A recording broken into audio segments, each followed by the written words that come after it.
সেই কতক্ষণ হয়ে গেল, ছেলে তো আমার চোখই খুলছে না। ও ওঝা বাবা, আমার ছেলে বাঁচবে তো? মূর্খ পাপিষ্ঠ, আমার বিদ্যার উপরে সংশয়! জল পোড়া তেল পোড়া সব করে দিয়েছি। মহাবিষধর সর্পের ধ্বংস সময় লাগবে না।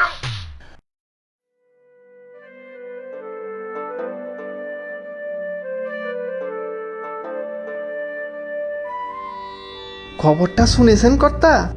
আবার কি খবর? আগে প্রতুল বিশ্বাসের ছেলে গোকুল, ওকে সাপে কেটেছে। সর্বনাশ! কোথায় সে এখন? সকালে খেতে গিয়েছিল চাষের কাজে, ওইখানেই সাপে কামড়েছে। গোয়ালা নিতাই দেখতে পেয়ে তারে ঘরে নিয়ে এসেছে। সে কি, ঘরে কেন? এক্ষুনি গোকুলকে তো স্বাস্থ্যকেন্দ্রে নিয়ে যাওয়া দরকার। অ্যান্টিভেনম ইঞ্জেকশন দিতে হবে বিষধর সাপে কামড়ালে। তা গোকুলের বাপ তো বললে ওঝার কাছে নিয়ে যাবে, ঝাড়ফুঁক করলেই নাকি সাপের বিষ উধাও। না না বনমালী, তাড়াতাড়ি চলো তো প্রতুলের বাড়ি। আগে কথা চায়ের জল তো বসিয়ে দিয়েছি, চাটা খেয়েই না হয় যান। আরে না না, দেরি হলে সর্বনাশ হয়ে যাবে। আচ্ছা চলুন তাহলে, আগে গোকুলের বাড়িতেই দেখি। হায় হায় ভগবান, তুমি এ কি করলে? ওরে বাবা গোকুল, তুই কেন গিয়েছিলি সাত সকালে মাঠে ঘাটে? হায় হায় হায়, কি হবে গো এখন, কি হবে? আহা, আপনি কাঁদবেন না, সব ঠিক হয়ে যাবে। গোকুল কোথায় এখন? ওর বাবা আর কারা সব এসেছিল, সবাই আমার গোকুলকে নিয়ে গেল। নিয়ে গেল মানে? কোথায় নিয়ে গেল? হসপিটালে? না না, বটতলার ওঝার কাছে। টুকটাক করে উনি সারিয়ে দেবেন বলেছেন। ও প্রধান মশাই, আপনি একটু দেখুন না, আমার ছেলেটা যেন বেঁচে যায়। আমার একমাত্র ছেলে গো। চলো তো বনমালী, দেখি ওখানে গিয়ে।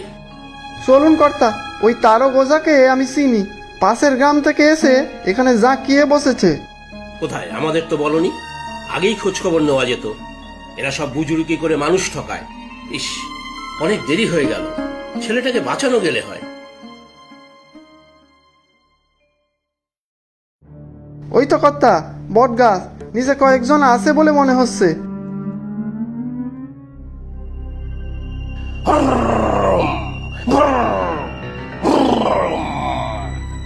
দে বেটা, আরো 500 টাকা দে, না হলে তোর ছেলে চোখ খুলবে না। এই তো 1000 টাকা দিলুম, আর যে টাকা নেই আমার। যা আছে তাই দে। এই বেটা না, তোরা দে, না হলে কিন্তু এই ছেলের প্রাণ সংশয়। আমাদের কাছে মানে আমার কাছে তো মাত্র 100 টাকা। মাথার ঠিক ছিল না তো, হাতের কাছে যা পেয়েছি তাই নিয়ে চলে এসেছি। আমরা বাবা গরিব মানুষ, মেহনত করে চাষ করে যা রোজগার, এত টাকা কোথায় পাবো? ব্যাস, হবে না, টাকা ছাড়া হবে না।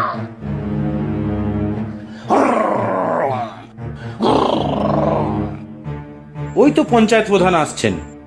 কে আসছেন? তো পঞ্চায়েত প্রধান হরি বাবু।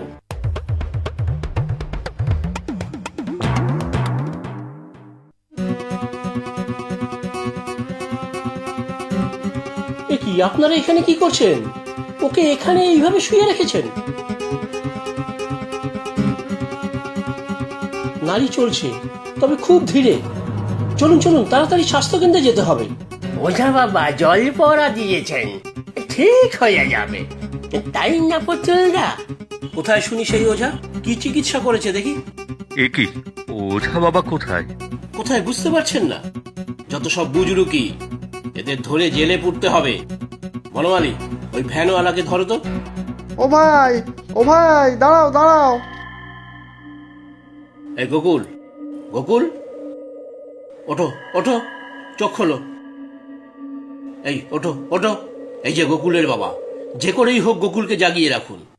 কেন, একটু ঘুমোক না, কত কাহিল হয়ে পড়েছে দেখুন। নানা, সাপে কামড়ালে রোগীকে ঘুমোতে দিলে হবে না, জাগিয়ে রাখুন। একটা দড়ি। এই তো, কোন পায়ে কামড়েছে? এই ডান পায়ে নিচের দিকে। আচ্ছা ঠিক আছে, এই উপরে একটা বাঁধন দিয়ে দিলাম। কতটা কি কাজ হবে জানি না।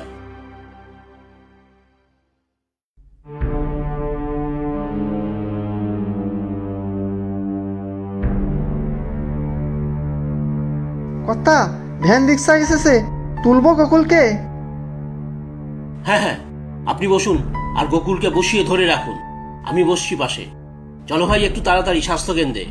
আপনারা যান, আমি হেঁটেই আসছি।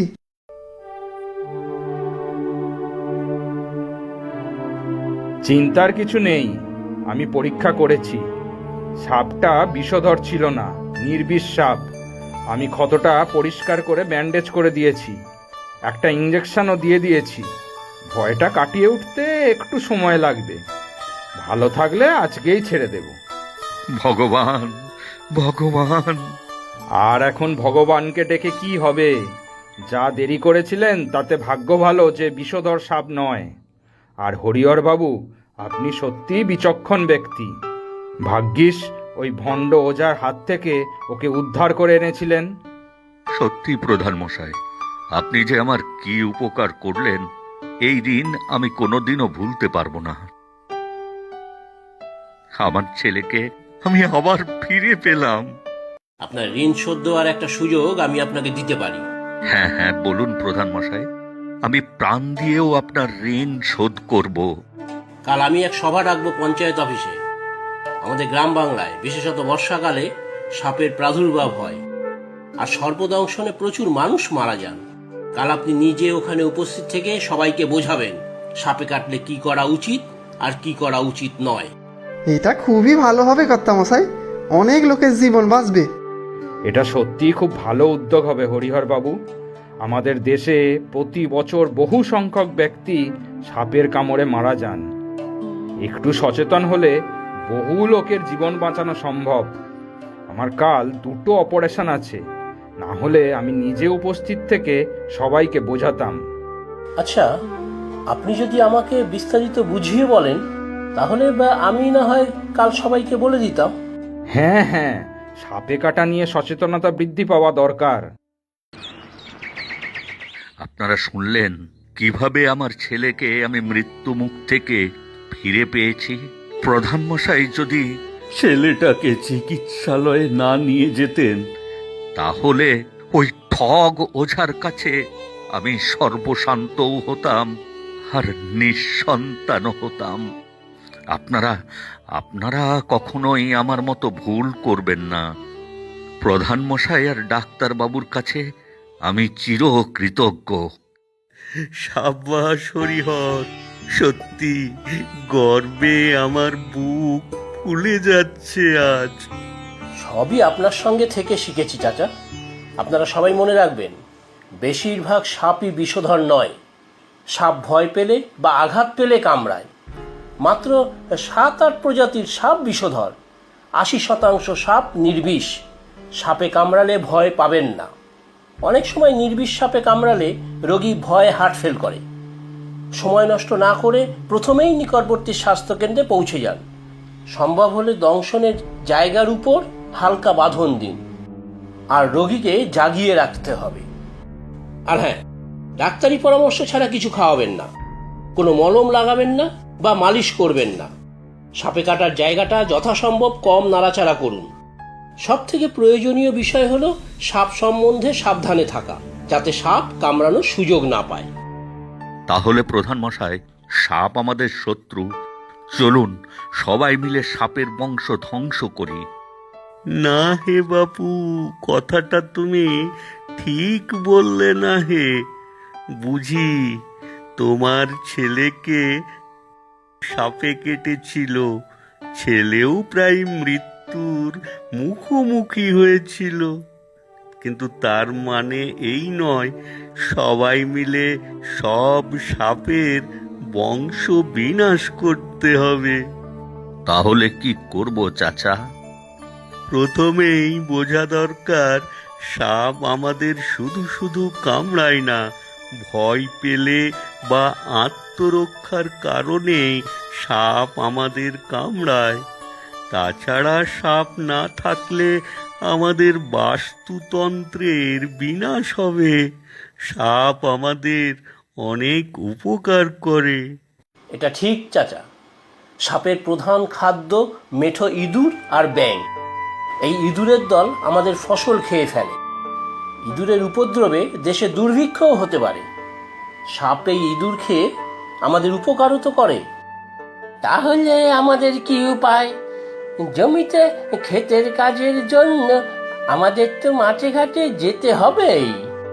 সে তো বাপু ঠিকই, তবে আমাদেরই সাবধানতা অবলম্বন করতে হবে। রাত্রে অন্ধকারে বেরোনো চলবে না, টর্চ রাখতে হবে। পায়ে চটি জুতো, পারলে রবারের বড় জুতো পরে খেতে যাওয়া উচিত। বাড়ির আশপাশ পরিষ্কার পরিচ্ছন্ন রাখতে হবে, ইঁদুর যেন বাড়িতে না থাকে। আর হ্যাঁ, রাত্রে মশারি টাঙিয়ে শুতে হবে বাপু, তাতে মশাও জব্দ আর সাপও আসবে না। আর হ্যাঁ, ঘরের চারপাশে কার্বলিক অ্যাসিড দিলেও সাপ আসে না। আমি তো শুনেছি ঘরে আমরা যে ন্যাপথলিন দেই কাপড় জামার মধ্যে, সেই ন্যাপথলিন গুঁড়ো করে ছড়ালেও সাপ আসে না। সত্যি চাচা, এত কিছু তো আগে জানতাম না। খুব উপকার হলো আজ। সত্যি, আমি আপনাদের হাত জোড় করে বলছি, কাউকে যদি সাপে কামড়ায় তবে তৎক্ষণাৎ হসপিটাল বা স্বাস্থ্যকেন্দ্রে নিয়ে যাবেন। আমি নিজে ভুল করেছি, আপনারা কখনো সেই ভুল করবেন না। এই হরিহর বাবু ছিলেন বলে ছেলেটা আমার প্রাণে বাঁচলো। সত্যি, আমাদের গ্রামে এমন বিচক্ষণ পঞ্চায়েত প্রধান আর আমাদের সমাধান চাচা আছেন বলে আমরা কত কিছু জানতে পারি। দেখুন, জ্ঞানী শক্তি, অন্ধবিশ্বাস আর কুসংস্কার থেকে আমরা বেরিয়ে এলে আমাদের দেশ আরো উন্নতির দিকে এগিয়ে যাবে। অযথা সাপ মারা নয়, সাপের থেকে আমাদের সাবধানে থাকতে হবে। কোথায় সাপ থাকতে পারে তা চিহ্নিত করতে হবে। সাপে কামড়ানোর চিকিৎসা থেকে বেশি প্রয়োজন সাপ যাতে না কামড়াতে পারে তার ব্যবস্থা করা। ঠিক আছে, আজকের মতো সভা শেষ। কাল আবার নতুন কোনো সমস্যার সমাধান করা যাবে। বর্ষাতে সাবধানে থাকবেন, ভালো থাকবেন সবাই।